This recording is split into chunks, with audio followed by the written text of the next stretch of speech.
Rebecca, क्या? आपको mom की दवाई मिली? नहीं, पर हम कोई रास्ता निकालेंगे। सचमुच निकालेंगे? हाँ मार्टिन, उम्मीद है वो जल्दी ठीक होंगी। ओके।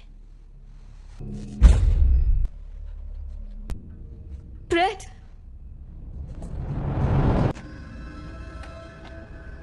Oh God. चल जाओ।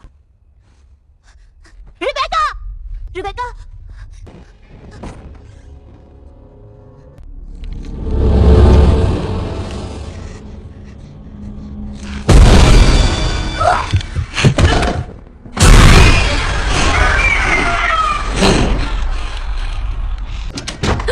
तुम यहाँ क्या कर रही हो?